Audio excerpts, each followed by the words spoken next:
আসসালামু আলাইকুম। আজকে আবার আমরা ভাপা পিঠা খাচ্ছি।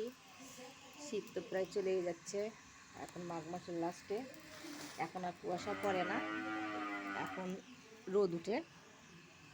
আমার শাশুড়ি দেখেন এই শেষে খেজুরের লালি কিনছে, তাই এখন বলতেছে যে আবার একটু ভাগা খাইতে, এই লালিটা আজকে আমরা ভাগা পাপড়টা খাবো।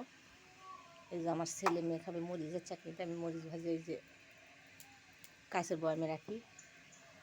আর এই যে দুধ নিয়েছি আমি, এইটা দিয়ে আটা গুলবো, লবণ, আর এই যে পাতিল চেড়ে দিয়েছি। আর এই যে ডিবে রাখছিলাম আটা, এই আটা দিয়ে আজকে আমি ভাপা পিঠা তৈরি করবো। এই যে আটা নিয়েছি, এই আটাগুলো এখন আমি দুধ দিয়ে গুলে নেব। এইগুলো এখন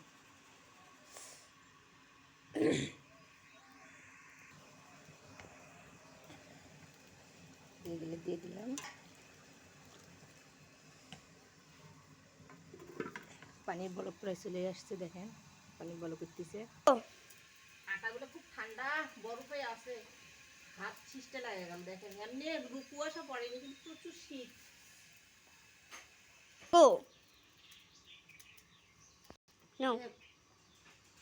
এই যে চালতেছি, এটা দিয়ে চাললে এত সুন্দর হয়, দেখেন সেই সুন্দর হয় করতেছে সেই। এই যে ভাবা বানানে আমার একটা বাটি, বাটি একটা নাই 3-4টা আছে আমার। এই যে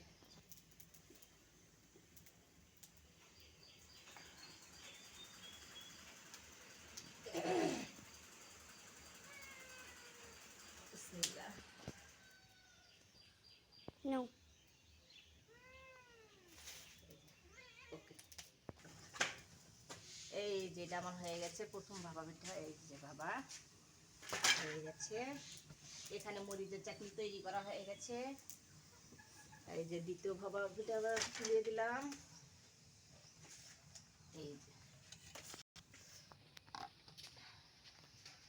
এই যে লালি,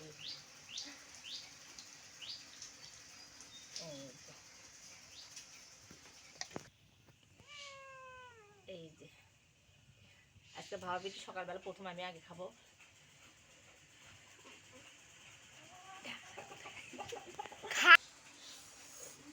এই যে দেখেন সেই রকম। আয় দেখ অনেক কাছে মরিচের চাটনি দিয়ে অনেক নাও, মরিচ নাও। খুব মজা মরিচের চাটনি দিয়ে। এই যে